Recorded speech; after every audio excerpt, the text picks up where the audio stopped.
under attack.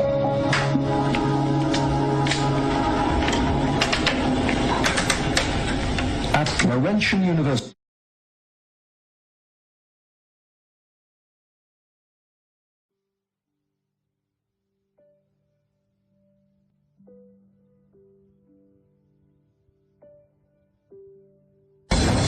Morrises are experts in non-lethal weapons technology. They are consultants to the Defense Department, CIA, NSA, and world-renowned think tanks. The technology necessary to project three-dimensional images to a point in space requires no new breakthroughs in science. We have the technology now. Overall, the non-lethal weapons development program is aimed at giving our military options between talking and shooting. A specific system development we really can't talk about. But the Morrises did talk in general about secret military experiments with lifelike 3D projections in the sky called holograms. Holograms on a battlefield would be to divert the attention of the enemy, to deliver propaganda or something very frightening to make the enemy run away if you think that he will believe that what you're sending is really an angel, a devil, a UFO.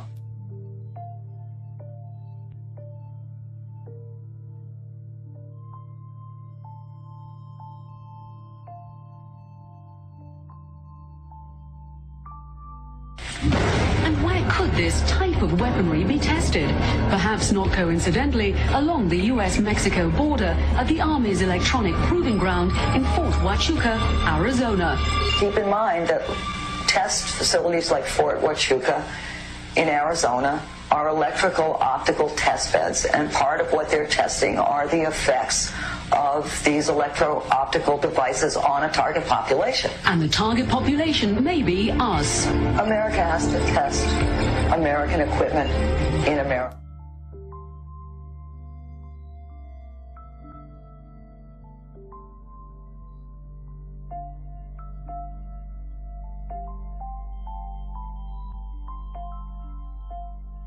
The ultimate weapon in the info war would be so secret, so invisible, so undetectable, you would never know your mind was under attack.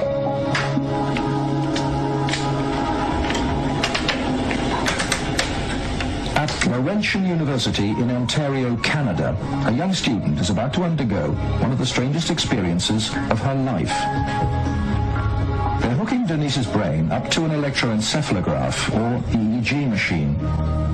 For 30 to 40 minutes, this will monitor her brain waves, while these electric coils attached on either side of her head will immerse her brain in an electromagnetic field. Her brain actually completes the circuit between the two coils. The field pulsing through her brain is less powerful than one given off by a digital clock radio, but acutely controlled and focused at specific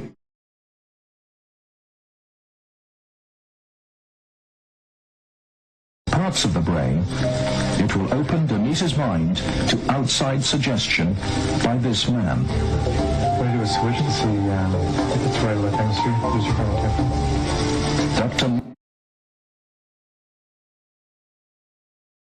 Michael Persinger is a professor of psychology and neuroscience.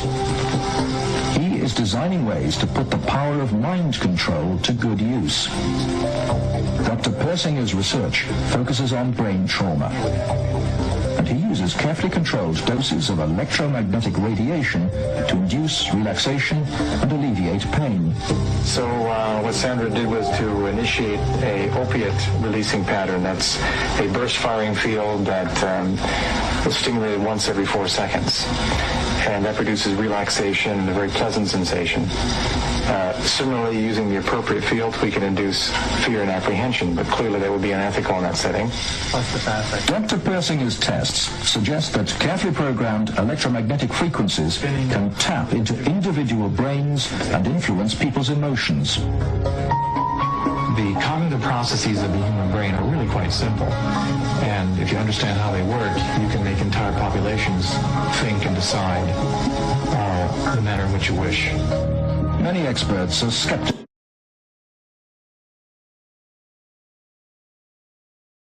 of such an Orwellian scenario, but Persinger thinks the implications are chillingly real. Suppose you generate a field that produces fear, fundamental fear, in large numbers of people. Then, over the television, more traditional way, as you say, the reason we're having this fear is because of this particular group. And now you start to move the population believing in a direction that you wish. To influence 250 million people, the equivalent of the entire population of the United States, may not be that difficult. According to Dr. Persinger, we already have the technology, satellites and television and radio transmitters. Mind control may already be happening. We know the mysterious PSYOPs plane can beam persuasive sounds and pictures into people's television sets. Will it someday beam disturbing frequencies directly into the mind? Mind control will be the ultimate non-lethal weapon.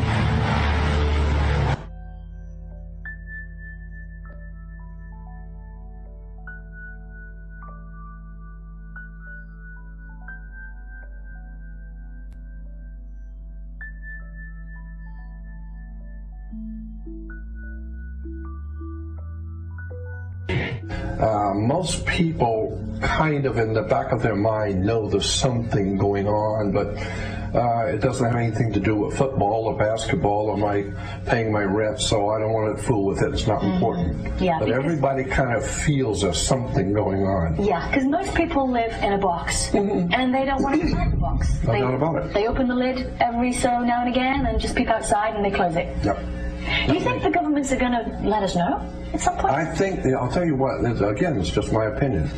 Norio Hayakawa is a very good friend of mine. He's rather famous in the speaking circuit. And he's always talking about how he believes that the government is going to stage some kind of a UFO landing, is going to frighten everybody, and all the nations will come together and collectively come together as a trick. Like a War of the Worlds. Yeah, like a War of the Worlds. Right. It's all going to be a trick, he thinks. Right. It's all going to be planned. And I thought, well, wait a minute, if you're going to get, there's a lot of intelligent people in this world, and governments are not stupid. So if you're going to pull off something like that, it better look good. Because it's going to be absolutely right. It better look good and very realistic. I have then said I can look at the same facts that he's stating and come up with a different conclusion. I'm of the opinion that very well possibly there's going to be an alien invasion, and the government knows it. Right. And consequently, they are trying to prepare the people so that they don't react, because that was, as far as I'm concerned, that was a CIA operation when Orson Welles back in the late 30s, 38, 39, did that War of the Worlds thing on radio. I'm sure the CIA was involved in that. And they wanted to see how the people will react if the people really thought that there was an alien invasion from another world. It was called War of the Worlds, right, with Orson Welles, and people went berserk. Well, I don't think they're going to go berserk today. I think too many people in this world have already had experiences. They know something's up. But again, I would say I'm thinking that there very well might be a legitimate invasion soon.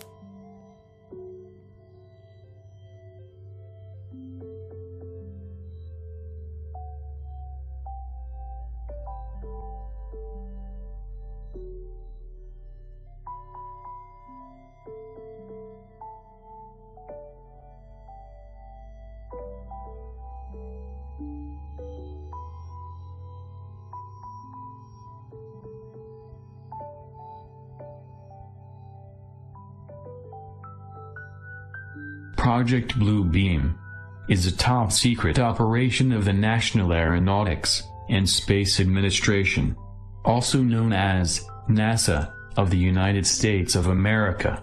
The goal of Project Blue Beam is to implement a New Age religion with the Antichrist at its head, and to create a new world order, via a technologically simulated second coming of a new Messiah.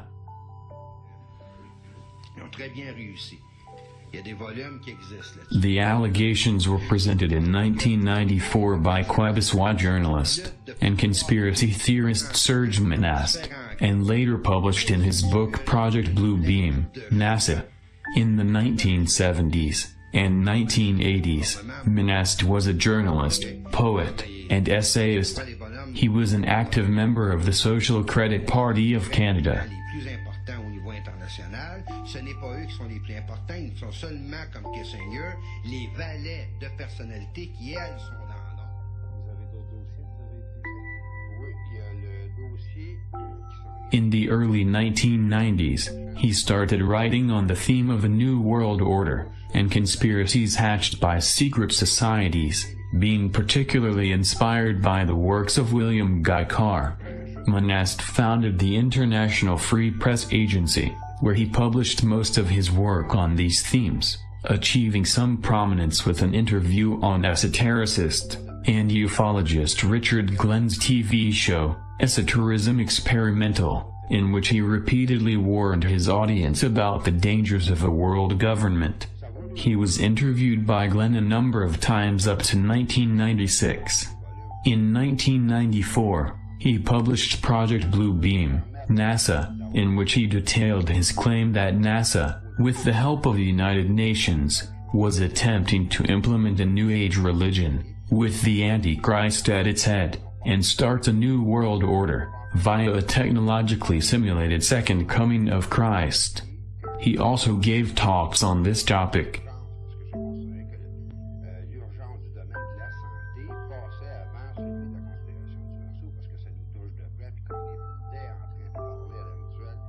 We have before us the opportunity to forge for ourselves and for future generations a new world order, a world where the rule of law, not the law of the jungle, governs the conduct of nations.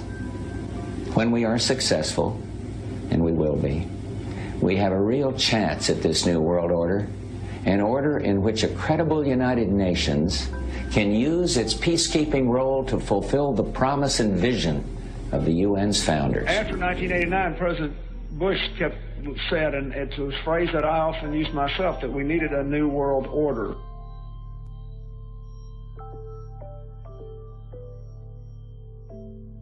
During the conflict with Saddam Hussein, which he handled so superbly in a short-term sense, but he kept talking about a new world order. And then President Bush, at the end of that war, promised he would give 4 graduation addresses, 4 commencement addresses, describing that new world order and what America's role was going to be in it. Turned out he gave one of those addresses and canceled the other 3 and talked about something else. That's why, because they weren't ready yet. That in fact we're all going to have to give up a little bit of our sovereignty in order to make the world work. And this present window of opportunity, during which a truly peaceful and interdependent world order might be built, will not be here for too long.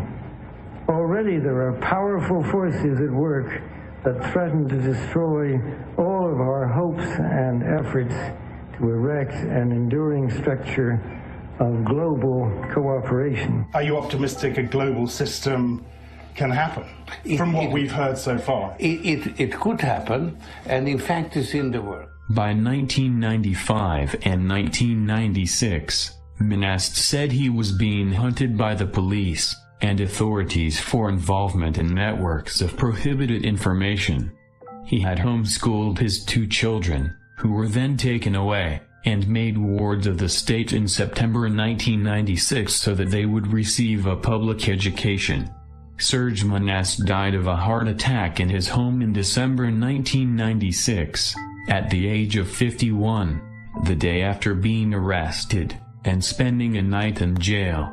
His followers claim his death was suspicious, suggesting he was assassinated by psychotronic weapons to keep from continuing his investigations.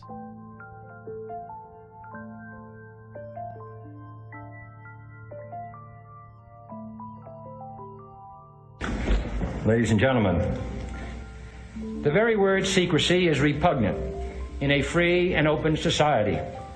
And we are, as a people, inherently and historically opposed to secret societies, to secret oaths, and to secret proceedings. We decided long ago that the dangers of excessive and unwarranted concealment of pertinent facts far outweighed the dangers which are cited to justify it. Even today, there is little value in opposing the threat of a closed society by imitating its arbitrary restrictions. Even today, there is little value in ensuring the survival of our nation if our traditions do not survive with it. And there is very grave danger that an announced need for increased security will be seized upon by those anxious to expand its meaning to the very limits of official censorship and concealment. That I do not intend to permit to the extent that it's in my control. And no official of my administration, whether his rank is high or low, civilian or military, should interpret my words here tonight as an excuse to censor the news, to stifle dissent, to cover up our mistakes, or to withhold from the press and the public the facts they deserve to know. For we are opposed around the world by a monolithic and ruthless conspiracy that relies primarily on covert means for expanding its sphere of influence, on infiltration instead of invasion, on subversion instead of elections, on intimidation instead of free choice, on guerrillas by night instead of armies by day. It is a system which has conscripted vast human and material resources into the building of a tightly knit, highly efficient machine that combines military, diplomatic, intelligence, economic, scientific, and political operations. Its preparations are concealed, not published. Its mistakes are buried, not headlined. Its dissenters are silenced, not praised. No expenditure is questioned, no rumor is printed, no secret is revealed. No president should fear public scrutiny of his program, for from that scrutiny comes understanding, and from that understanding comes support or opposition, and both are necessary. I am not asking your newspapers to support an administration, but I am asking your help in the tremendous task of informing and alerting the American people. For I have complete confidence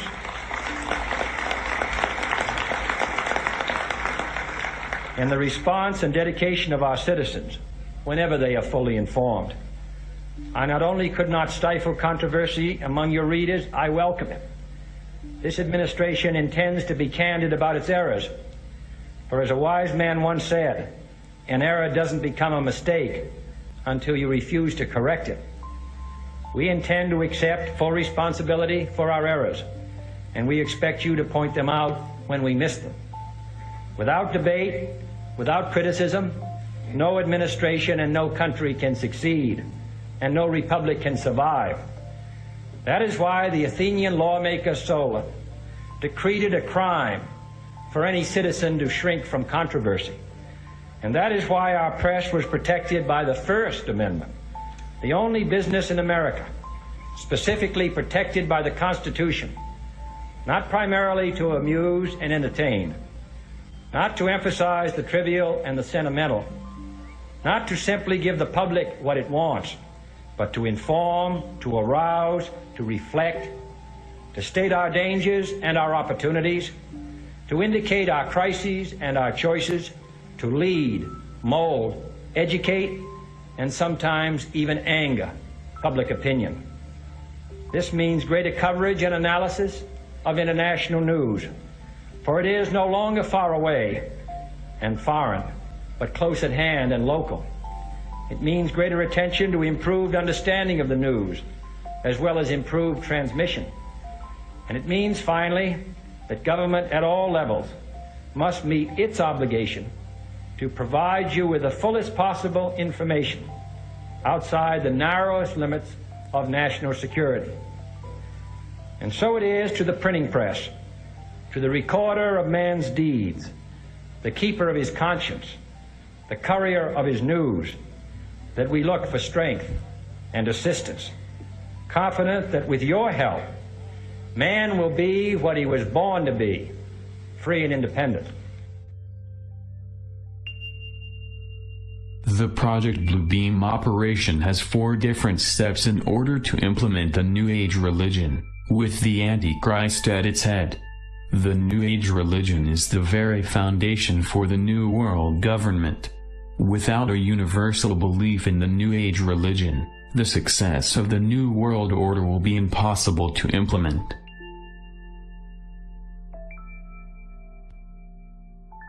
We all worship the same God, Christian and Muslim? I think we do. Does. We have different routes of getting to the Almighty. Do Christians and non-Christians, do Muslims go to heaven, in your mind? Yes, they do. We have different routes of getting there. I think everybody that loves Christ or knows Christ, whether they're conscious of it or not, they're members of the body of Christ. And that's what God is doing today. He's calling people out of the world for His name, whether they come from the Muslim world or the Buddhist world or the Christian world or the non-believing world. They are members of the body of Christ because they've been called by God. They may not even know the name of Jesus, but they know in their heart that they need something that they don't have, and they turn to the only light that they have. And I think that they are saved and that they're going to be with us in heaven. Until I die, I'll proclaim nothing but love for all my brothers and sisters in Christ, my Catholic brothers and sisters, Protestant brothers and sisters, Christian Reformers, Lutherans, I don't care what label you are. And you know, Jack, there are so many other Protestant ministers who are doing the same thing as you. Yes. You're comfortable with the Vatican? Oh, I'm very comfortable with the Vatican. I've been to see the Pope several times. They believe in Christ. They believe in the death of Christ on the cross and His resurrection. I feel that I belong to all the churches. I'm equal at home in an Anglican or a Baptist church or a Brethren Assembly or a Roman Catholic church. You know what, we don't all have the same views, and I realize Mormonism is not traditional Christianity, but I'm probably a little broader and more open in the fact that when somebody loves Jesus and believes they're the Son of God, that's good for me. Robert McGinnis with the Family Research Council says it appears the hidden agenda is to unite people under one religious organization so they will peacefully accept UN goals such as population control, abortion rights, and one world government.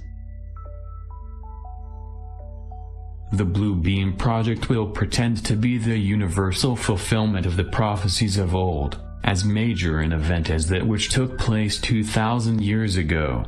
This one God will in fact function as the Antichrist, who will explain that the various scriptures have been misunderstood, that the religious of old are responsible for turning brother against brother, nation against nation, that the religions of the world must be abolished to make way for the Golden Age, New Age, of the one world religion, representing the one God they see before them. Naturally, this superbly staged, full-scale production will result in social and religious disorder on a massive scale.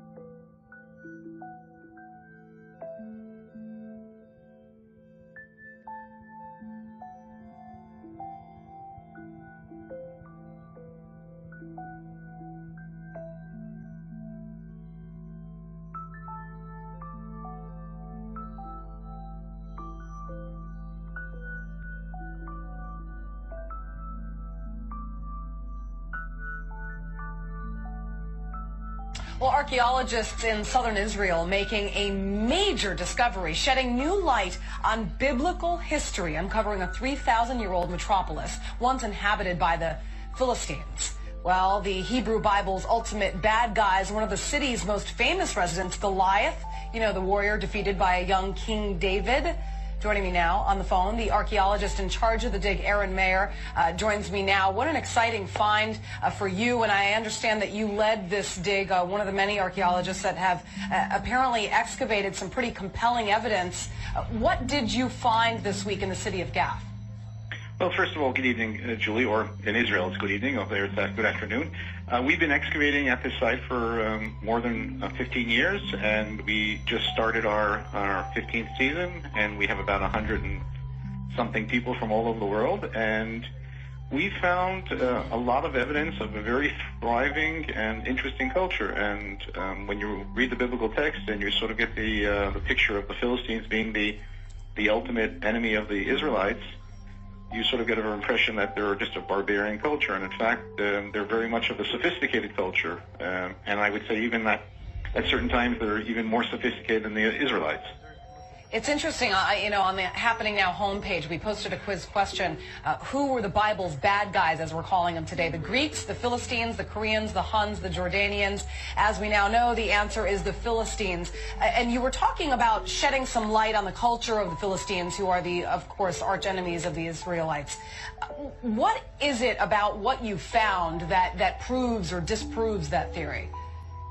Well, I think, first of all, we know a lot about the Philistines from the biblical text, but that, of course, is a text that's, has its own agendas.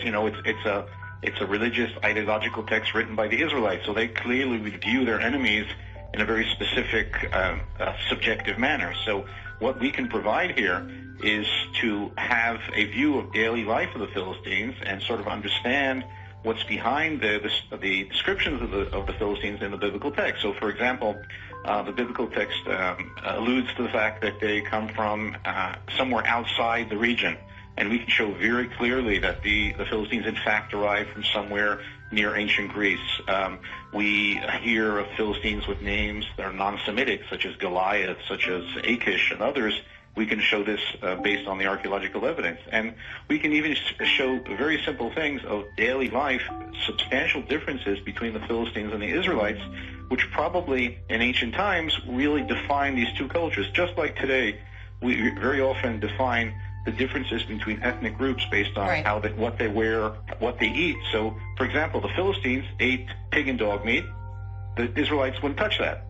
So this is probably things that were very substantial. And when you look at stories of like Samson fighting against the Philistines, but he didn't only fight against them, he also married a couple of them. So there's a very intricate relationship between the Philistines and the Israelites. And it still is. Aaron Mayer, thank you very, very much. We appreciate you coming on. We're going to take a... The first step of Project Blue Beam concerns the breakdown of all archaeological knowledge. This will apparently be accomplished by faking earthquakes at precise locations around the planet. At these new locations, supposedly new discoveries will finally explain to all people the error of all fundamental religious doctrines, specifically the Christian and Muslim doctrines. The falsification of this information will be used to make all nations believe that their religious doctrines have been misunderstood for centuries and misinterpreted. These new rediscoveries will be used to discredit all fundamental religious doctrines. This is the first preparation for the plan for humanity, because what they want to do is destroy the beliefs of all Christians and Muslims on the planet. To do that, they need some false proof from the far past that will prove to all nations that their religions have all been misinterpreted and misunderstood. All right, it is great to have you along for breakfast this morning. Our next guest, Lloyd Pye, is the caretaker of what's referred to as the Star Child skull, an unusually shaped skull found in Mexico. Now, he's in the country in New Zealand this week raising money to research the skull's origins, which he believes could be alien. Lloyd Pye is with me. Good morning to you. Thank you. And welcome to New Zealand. Good to be here. We've got a couple of skulls here, and we only have a few minutes, and you've spent how many years on this project? 11th year. 11th year. Right. We only have a few minutes. These are model skulls. This is the skull of a slightly smaller than usual normal human being. Right. And this is an exact replica of the skull that was found in Mexico in, 1930? Right, exactly. All right. Well, the differences are that the bone in this one is half as thick as it should be. If you're welcome to pick them up and feel. The difference in weight is substantial. Exactly. Yeah, if you hold that one, you'll see. Yeah, that's very, very light. Right. And yet, it has been deemed to be twice as strong as average bone. Right. It's got some fibers woven through it, Paul, that is like no other bone in the world. There's no other bone we know of that has these fibers woven through, and those add strength to it. Another thing that does is the bone itself is more like tooth enamel than bone. It's much harder than average bone due to its chemistry. So that's one of just many things that are very, very unusual about this skull. As we were saying, it weighs half as much, the bone is half as thick, it's 2 or 3 times as hard. If you look around here at the rear, one of the most important differences is this area right here is, as you can see and feel, is a dent. We all have a knot at the rear of our heads. Yes. Everybody has that. And that's human, monkey, chimp. Every animal that's got a head attached to a neck has this.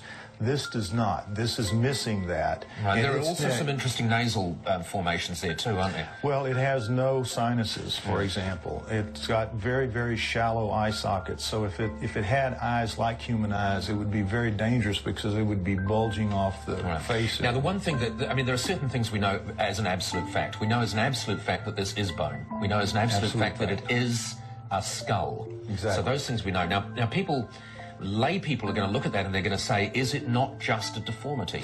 We've had experts of various kinds look at it in great detail, and they can't come up with a deformity that would cause all these things to change about it. It's chemistry, put fibers in the bone, give it such an increased brain capacity, take away its sinuses. When you add up all the things that are different about it, there's no deformity known that makes it that way. Plus, we have the fact of a DNA test that was run already that's established that its mother was human and its father was not. We don't know what his father was. From preliminary DNA tests, because obviously you want to raise some more money to do much more in-depth DNA tests, because you would like from that to construct an entire skeleton, effectively. But from the preliminary tests, you've determined that it is of or involves human form, human origin. What we think, looking at the DNA test from 203, we're fairly convinced that it's a human-alien hybrid of some kind.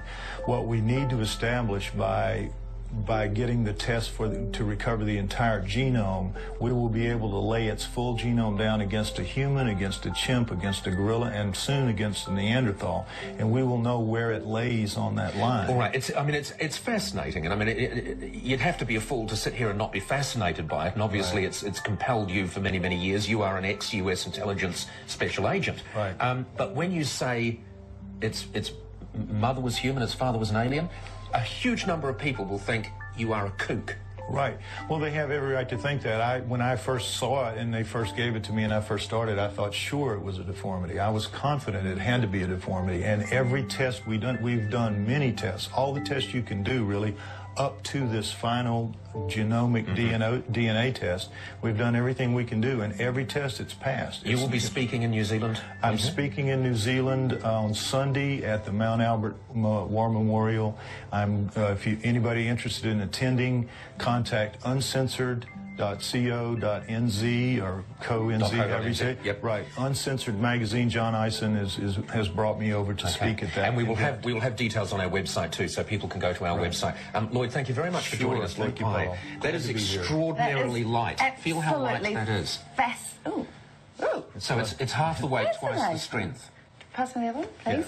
Just sure. Oh, didn't you believe me, Ali? No, I believed you. I just wanted, I like to get my hands on things for myself. Thanks. That's extraordinary. Yeah. Oh, I'd really like it's to hear weird, the isn't full it? story It's from you weird. on Sunday. Yeah. Thank you very much. Crusoe!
ネス湖に消えたと言われるあのネッシーがなぜか東京湾に出現。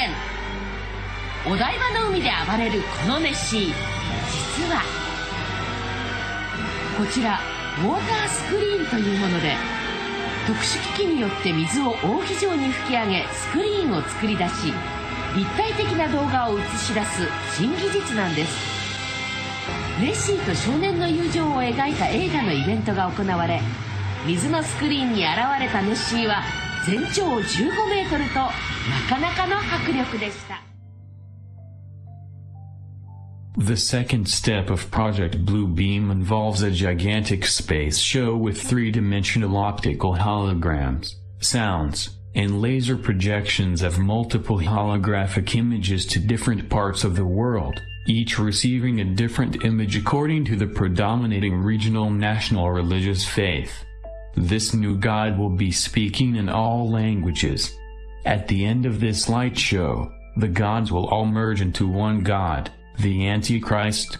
These holographic images will be projected from space-based laser-generating satellites, beaming simultaneous images to the four corners of the planet. We see tests of these holographic images every once in a while.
The result of these deliberately staged events will be to show the world the new Christ, the new Messiah, Matria, for the immediate implementation of the New World religion.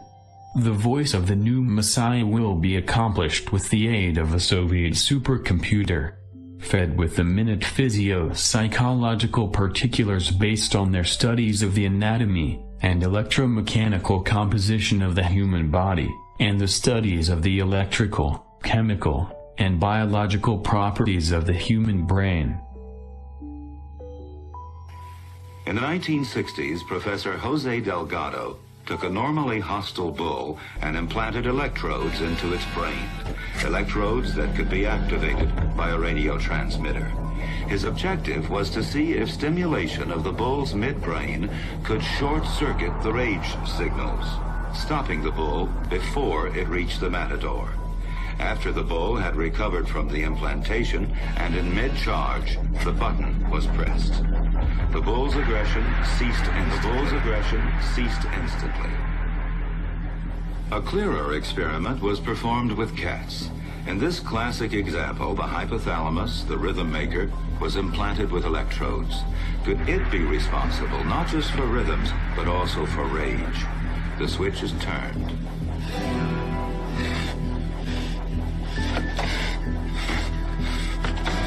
Then the switch is turned off. So indeed, the hypothalamus does control certain types of aggression. This is CIA Director David Petraeus in a speech he made or a talk he talked about the Internet of Things. This is what he said. Items of interest will be located, identified, monitored, and remotely controlled through technologies such as radio frequency identification, microchips, sensor networks, tiny embedded servers, and energy harvesters, all connected to the next generation of internet using abundant, low-cost and high-power computing that would transform the art of spying and allow people to be monitored and automatically without planting bugs or direct infiltration. He said that this involved new technologies which added processors and web connections to previously home appliances like fridges, ovens, lighting systems. Remember that for a second. This is known as the Internet of Things. Petraeus has confirmed that people would be watched through televisions. These are Orwell's screens. So the idea of the smart meters is to create this energetic environment, this information environment, which is delivering information about you to the authorities and delivering information from the authorities at the subconscious level to speak to you. The smart grid is watching you. And the idea then is to connect these grids in different countries into a global grid. They talk about it in their documents. These computers were fed, as well, with the languages of all human cultures, and their meanings. The dialects of all cultures have been fed into the computers from satellite transmissions. The Soviets began to feed the computers with objective programs like the ones of the new Messiah. It also seems that the Soviets, the New World Order people, have resorted to suicidal methods with the human society by allocating electronic wavelengths for every person and every society and culture to induce suicidal thoughts if the person doesn't comply with the dictates of the New World Order. Deadly and dedicated. In this note from White's diaries, it says, "Call Lovell regarding TD." TD was a rather transparent cover for Truth Drug. George White worked with the Truth Drug Committee here at St. Elizabeth's Hospital in the nation's capital. They experimented with mescaline, scopolamine, and marijuana on unwitting victims. The committee soon learned there was no easy panacea, no truth drug at this stage. But White and later colleagues would not stop trying. The goal remained the same. As this 1952 CIA memo says, the aim is controlling an individual to the point where he will do our bidding against his will, and even against such fundamental laws of nature as self-preservation. But it was a discovery here in Basel, Switzerland, at Sandoz Laboratories by Dr. Albert Hofmann that led the intelligence agencies of America to believe that they had found the panacea.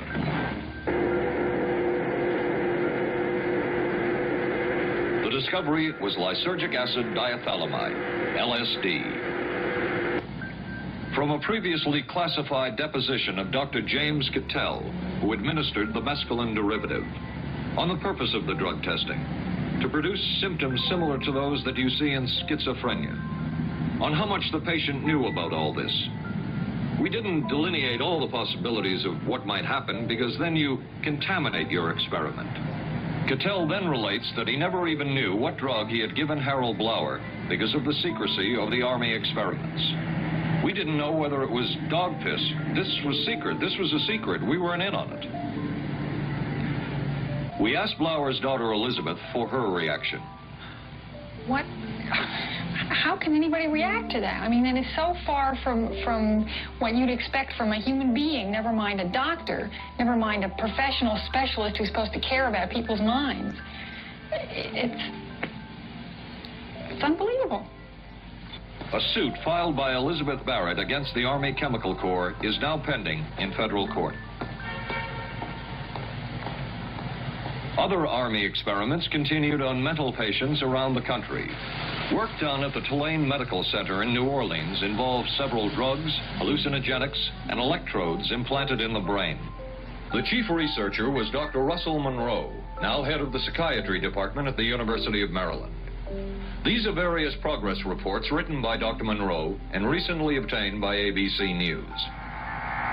From one of the progress reports, a report of a woman who had electrodes implanted in the brain and was then given LSD and other drugs.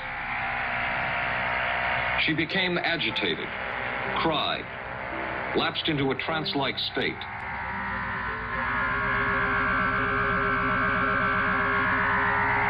Felt as if she were about to have a convulsion, experienced waves of darkness and light, had bizarre sensations in her neck and legs, said somebody was trying to manipulate her body.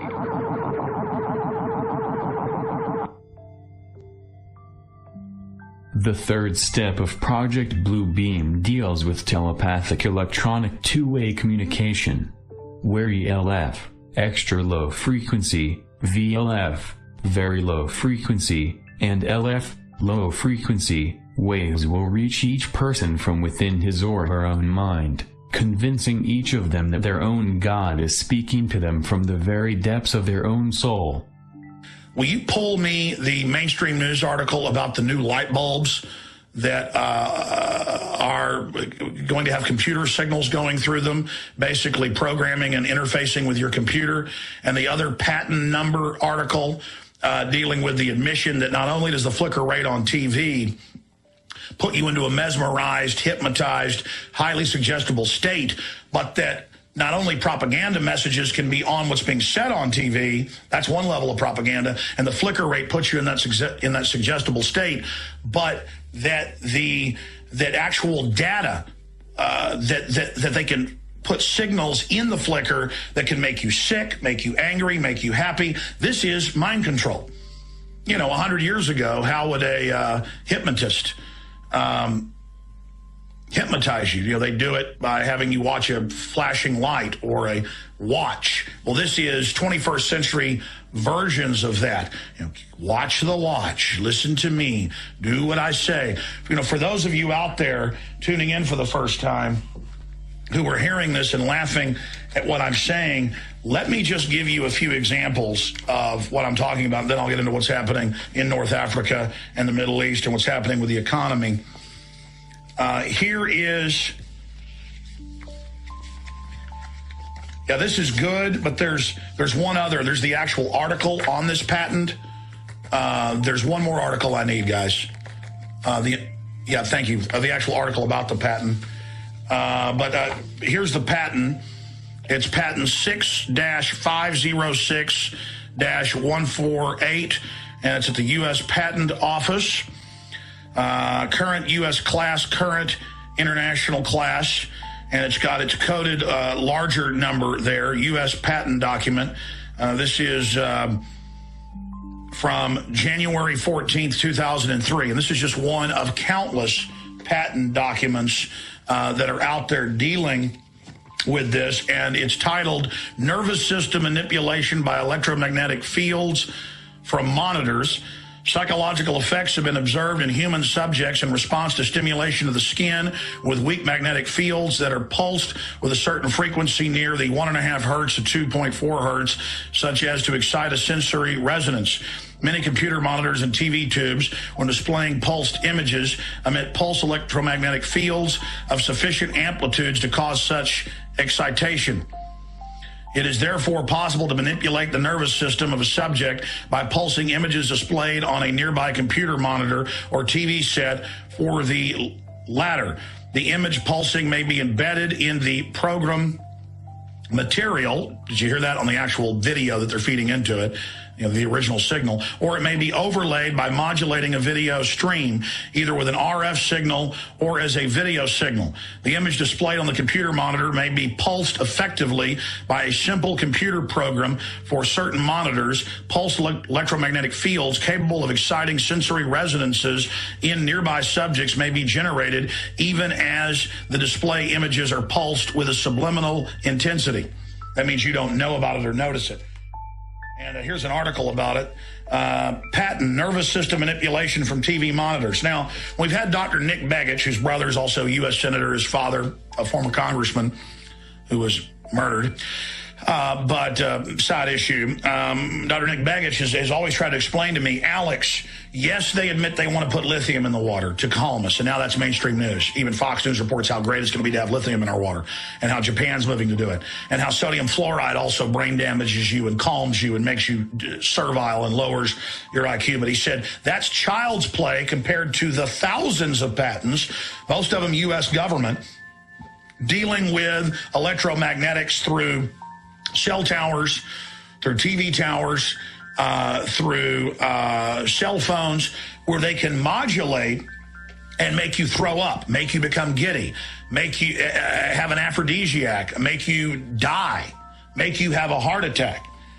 And I remember close to 10 years ago, the Baltimore Sun, somebody ought to research it and pull it up, I forget the exact headline, but it was DARPA looking at ways to calm the public during riots. They're not just looking at sound cannons or microwave guns. Now those are rolled out at the Tea Party, as you've seen. I was kooky to cover it 10 years ago. Now it's mainstream news and it's being used against us. But they said they're also getting ready to deploy towers that put off a magnetic resonance that will calm people during emergencies. Such rays from satellites are fed from the memories of computers that have stored massive data about every human on Earth and their languages. The rays will then interlace with their natural thinking to form what we call diffuse artificial thought. That kind of technology goes into the 1970s, 1980s, and 1990s research where the human brain has been compared to a computer. Information is fed in, processed, integrated, and then a response is formulated and acted upon. The fourth and final step of Operation Blue Beam involves making humanity think an alien invasion is about to occur at every major city in the world. Wow. There's lots going on this planet. Wow. As you know. Wow, a guy that talks to 16 million people a day. I'm lucky if I talk to 2 million. George Noory, the icon, second biggest radio show in the world, calling in. George, so much is happening. I'm glad you called because all these military personnel said UFOs were going to show up yesterday and today. I made fun of it, and here's ABC News. FAA unable to identify object flying over New York City. And I look at it, it looks like something out of Star Wars or The Fifth Element. You're the expert on this. What in the world is going on? It is bizarre. That's going to be our first hour tonight, Alex, on Coast to Coast. Nobody knows what's going on. Police say it could have been a balloon. Now, balloons don't stay stationary up there unless they're tethered. There was no tether. Balloons don't have big lights on the front of them like out of Blade Runner. Exactly. And what about the reports in China shutting down airports? something bizarre is going on here. Now, you know, I'm going to be one of the first to say, look, some of this could be governmental. There's no doubt about that. But I've always believed that this planet's been visited by ETs, and we might have even been seeded by them. But something's going on. If all this is real and they're coming back now, it's strange. But you got to remember, there's always been a talk about Project Bluebeam, and that is a false flag, a UFO invasion to get us all riled up so the New World Order can do what they want to do. You're aware of it, I'm aware of it, and I think we need to constantly watch that possibility. People can find out all of this at davidicke.com, but the final issues I want to cover with you, you were just on, wasn't it just last week, David? Yeah, last week, mate.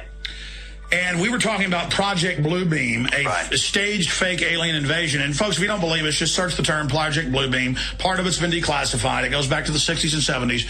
And in the 90s, they declassified stuff. I even saw in Popular Mechanics about 3,000-foot holograms the Pentagon can project of the Easter Bunny, Jesus, Buddha, whatever they want. You know, David Icke, I mean, you know, they can project Superman up there. They can project Alex Jones. They can project, you know, George Bush, Kim Jong-il. They could do anything they wanted, and they admitted to unify the Earth against an outside alien threat. That's how they want to get their world government. Right. Well, to then see these, quote, military people come out and say, the aliens will arrive over major cities, including New York, on the 13th. And then we're going to show that ABC News article up on screen right now. Then I'm going to Zbigniew Brzezinski after that. Sorry, I flipped that on the guys. FAA unable to identify object flying over New York City, and it looks like something out of you know, Star Wars / The Fifth Element, hovering with, you know, lights on it and everything. Well, we know they've got all sorts of hovercraft. We know the Germans had stuff that looked like flying saucers. Those were the original stories. We know they say the SR-71 Blackbird in service in 55, developed in 52. So they say the fastest plane in the world, you know, over 50 years ago. Total baloney. We know that they kept for 20 years secret the B-2 bomber. We know that DARPA had computers and internet in the 60s. We know all that. But to now have the Pentagon and the press club and all this promotion and all these TV shows and all this push that aliens are about to land. David, I'm going to give you the floor for about 5 minutes on this, and I've got the Zbigniew Brzezinski clip and about how we're going to win. I want to get your take on that, and I'll let you get out to you know, some of the other interviews and things you're doing there in New York City. But, I mean, here it is, because this morning I'm like, oh, the UFOs didn't come, and then boom, they arrive. There's reports all over the world. I mean, this is big. I mean, if aliens are showing up, folks, they're not going to have Air Force officers telling you they're about to arrive. And we need to look up the names of all these people and really do some deep research, because we know there's a government program to stage this, to unify people, and also to cover up your research that there is off-world activity and that they're trying to create a hoax to control that situation. David, for about 5-6 minutes, you've got the floor, and then I've got one other issue for you. David Icke of davidicke.com.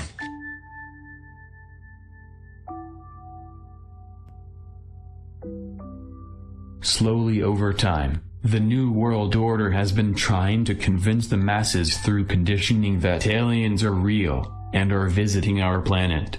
As part of the Iron Mountain Report, supposedly commissioned by the United States government in the early 1960s, a possible alien threat scenario was envisioned in this report as a means to uniting the masses together against an alien invasion. Slowly the masses have been exposed over time to the possibility of aliens inhabiting our universe. The movie Independence Day was the first to forward this notion, along with Battle, Los Angeles, and many others. Manufactured UFO sightings and spacecrafts have been seen for decades and have been increasing in numbers in recent years and months. We have astronauts and military departments from all across Europe and even here in the United States disclosing possible UFO sightings and encounters in a concerted effort to convince us that aliens are real. We even have the Pope and the Vatican's astronomy experts telling us that aliens are real. More secure for you and your children. I couldn't help at one point in my discussions privately with General Secretary Gorbachev, when you stop to think that we're all God's children wherever we may live in the world, I couldn't help but say to him, just think how easy his task and mine might be in these meetings that we held if suddenly there was a threat to this world from some other species from another planet outside in the universe. We'd forget all the little local differences that we have between our countries, and we would find out once and for all that we really are all human beings here on this earth together. But there are no aliens there. So then when the Roswell thing came up, I knew we'd get, gazillions of letters. So I had all the Roswell papers reviewed, everything. If you saw that there were aliens there, would you tell us? Yeah. You would? I would. Well, I think, look, what do we know? We know now we live in an ever-expanding universe. We know that there are billions of stars and planets literally out there, and the universe is getting bigger. We know from our fancy telescopes that just in the last 2 years, more than 20 planets have been identified outside our solar system that seem to be far enough away from their suns and dense enough that they might be able to support some form of life. So it makes it increasingly less likely that we're alone. Oh, you're trying to give me a hint that there are aliens. No, I'm trying to tell you I don't know. Oh. But if we were visited someday, I wouldn't be surprised. I just hope that it's not like Independence Day. Yeah, right. That it's a conflict. Well, now we have friendly Maybe the aliens. only way to unite this incredibly divided world of ours. They're out there. We better think of how all the differences among people on Earth would seem small if we felt threatened by a space invader. That's the whole theory of independence. You're right. Everybody gets together and makes nice and, You and Bill O'Reilly would be hiding in a bunker together. Oh, Bill O'Reilly, he'd every mean thing he ever said about me. I don't care. Look at that.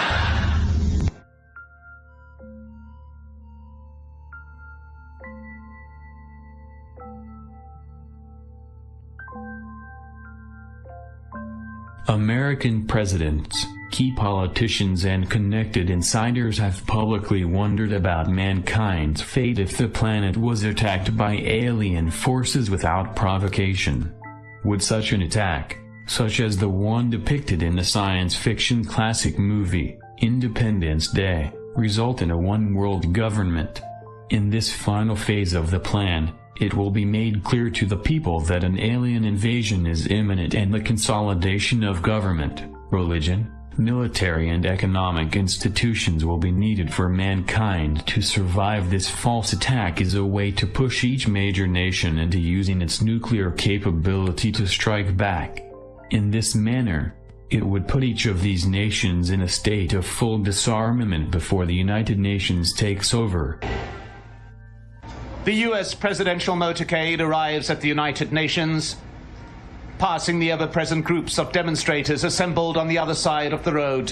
A sense of anticipation in the General Assembly chamber, and a warm reception for Barack Obama as he walks to the podium, his wife seated among the heads of state and dignitaries. The time has come for the world to move in a new direction. We must embrace a new era of engagement based on mutual interest and mutual respect, and our work must begin now. And the president outlined his vision of a new world order in which the U.S. would participate fully, one rooted on 4 basic principles. Non-proliferation and disarmament, the promotion of peace and security, the preservation of our planet, and a global economy that advances opportunity for all people. UN Secretary General had opened proceedings, sticking to his allotted time, calling for international unity. If ever there were time to act in a spirit of renewed multilateralism, a moment to create a United Nations of genuine collective action, it is now. Now is our time. A time to put the United back into the United Nations. United in purpose, united in action. And a reminder that this UN building is due to be closed for renovation at the end of these proceedings. Our common ambition is to make this outward renovation the symbol of inward renewal. A renewal, importantly, in which the United States says it is willing to both lead and be part of. Mike Hanna, Al Jazeera, at the United Nations in New York. Paradoxically, this moment of crisis is also one of great opportunity. And you know, I've been here quite often. You mean to this table? At this table. And excessive optimism is not my distinguishing trait. No, it's not. But so there is excessive optimism now? No, I don't think there's excessive optimism. Okay, well, you moderate optimism. I think that when the new administration assesses the position in which it finds itself, it will see huge crises and terrible problems. But it can, I could see that it sees a glimmer in which it could construct an international system out of it. If you look back to the end of the Second World War, many people now think that the period between 1945 and 1950 was in many ways the most creative period or one of the most creative periods of American foreign policy. But it started with chaos and fear of Russian invasion of Europe and governments that were very weak and people who were very... So the United Nations came out of that, the Marshall Plan came out of that. That's right, and NATO came out of that, and later the Truman Doctrine came out of that later. Right. There is opportunity in the crisis because, yes. Repeat it for me, because...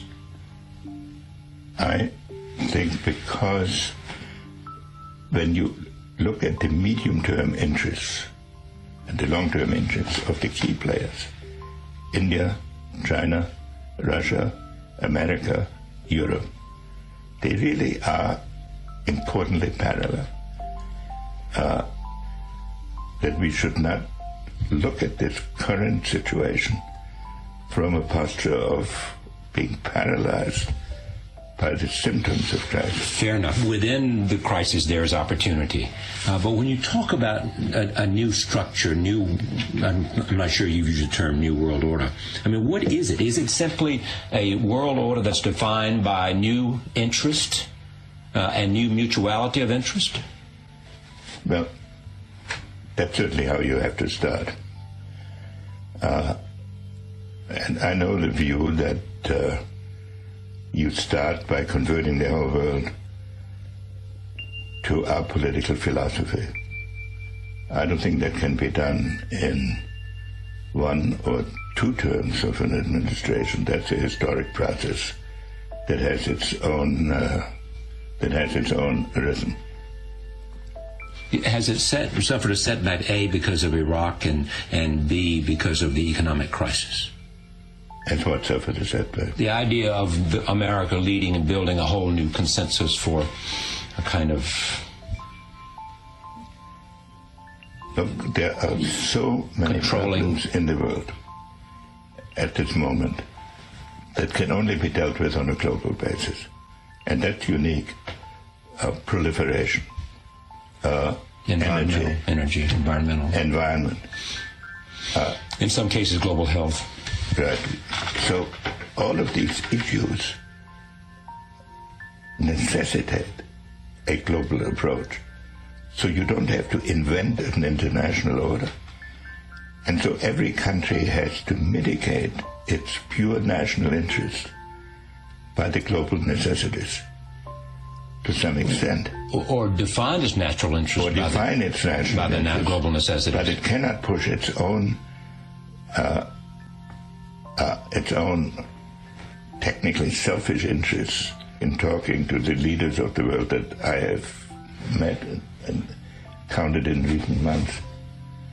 To what extent their willingness to cooperate with America has been enhanced by the very recent crisis. The economic crisis. The economic crisis, and also the way the whole international system is evolving. And I'm not saying that leaders will be able to be up to all the opportunities that I may, as an outsider, may perceive. But I think they can start moving in that direction.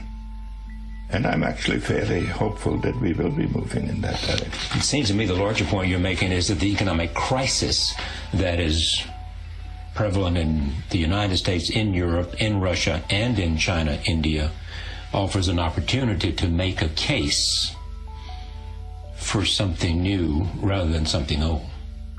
Yes, funnily enough, even the jihadist crisis is teaching everybody. It's bringing home to everybody that international affairs cannot be conducted entirely by drawing borders and then defining international politics by who crosses what borders with organized military force. This has now been reinforced by the fact that the financial crisis, which totally unexpectedly has spread around the world, limits the resources that each country has for a foreign policy geared to assertion of its own pure interests. So every country is obliged to set certain priorities, so that foreign policy now becomes an exercise into seeing whether the inevitable priorities that each country has to set for itself can be meshed in some manner to reinforce each other. Can it be done? I don't know that. It should be attempted, and I think there's a good chance of it. What would you call this age, this opportunity, this moment? It's a good question. I haven't condensed it into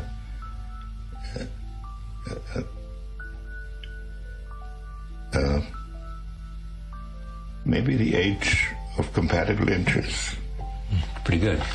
Thank you. Good to see you again. Great pleasure to be here. Henry Kissinger, back from Russia. Many questions about Russia we didn't get to. The relative power of Medvedev and Putin and all of that in terms of Russia and its internal questions as well. But this evening, a look at how the world might be.